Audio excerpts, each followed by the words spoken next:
pourquoi je conclus sur cette analyse globale des médias? J'insiste que j'ai parlé des médias, je n'ai pas parlé des journalistes. Il y a des journalistes qui ne sont pas contents avec la situation que j'ai décrite, qui se rendent compte de ça, qui font ce qu'ils peuvent. Mais globalement, le problème, c'est que ce n'est pas les journalistes qui décident, mais leurs patrons, les patrons des médias, et c'est là qu'est le problème. Et là, j'insiste et je termine par ce point, parce que là, on va parler de vous. C'est là que vous entrez en scène et que vous avez une responsabilité énorme. Si les médias ne parlent pas des choses importantes comme les assassins financiers, les assassins tout court et les raisons des guerres, si au lieu de ça, on nous raconte des histoires sur tel dictateur, sur les armes chimiques et blablabla, il y a une raison.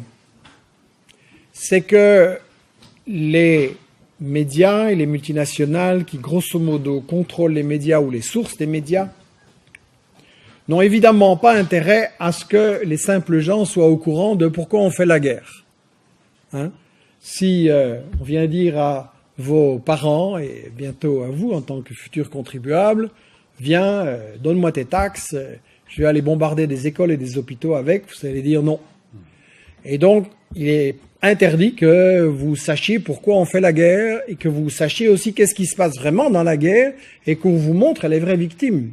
C'est quand même ahurissant qu'on a eu des pages et des pages et des pages sur l'attentat de Boston, et c'est évidemment très malheureux. Mais ça se passe tous les jours, ça, en Irak et en Afghanistan. Et c'est des gens qui n'ont pas de visage, qui n'ont pas de nom, dont on ne va pas parler, on va dire c'est une fatalité, c'est les sauvages, c'est les talibans. Non, c'est les États-Unis, c'est le résultat des États-Unis, ça se passe tous les jours. Sans parler des morts de la faim. Je veux dire, quand Jean Ziegler écrit qu'on pourrait nourrir 12 milliards de gens, et que nous sommes 6 milliards et demi, et qu'il y a 1 milliard qui crève de faim, et qu'il y a un enfant qui meurt toutes les 5 secondes, et quand Jean Ziegler dit un enfant qui meurt de faim aujourd'hui est un enfant assassiné, pourquoi on n'en parle pas dans les médias en disant qui l'assassine, à savoir nos multinationales qui empêchent ces gens d'avoir à manger? Donc, ça ne va pas changer. Et pourquoi j'insiste sur ça? C'est parce que votre responsabilité, c'est de faire l'info. Et que vous vous destiniez à devenir journaliste ou dans la communication ou pas, mon discours, il s'adresse à tout le monde. Il faut appliquer ce que je dis absolument partout. Si on veut un monde sans guerre, si on veut un monde où on élimine la faim, les grandes maladies, l'analphabétisme, où il y a un avenir pour vos gosses, pour les gosses d'Afrique, d'Amérique latine, etc., il faut qu'on change le système. Et la première question, c'est qu'il faut qu'on change l'info, c'est-à-dire qu'on fasse l'info nous-mêmes. Et donc maintenant, avec Internet et avec les différents moyens de communication, il y a moyen, ça ne coûte plus des fortunes, et il est parfaitement possible d'informer les gens sur les médias mensonges et sur l'info qu'on leur cache. Et il est parfaitement possible de donner la parole aux gens de là-bas.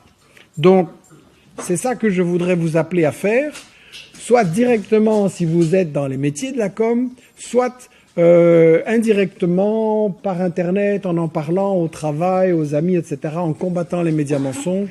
Et je pense que vraiment, si vous voulez qu'on vive dans un monde sans la guerre et la pauvreté, et un monde où vos enfants seront beaucoup plus heureux, c'est vraiment ça qu'il faut appliquer. Nous sommes tous des journalistes. Je vous remercie.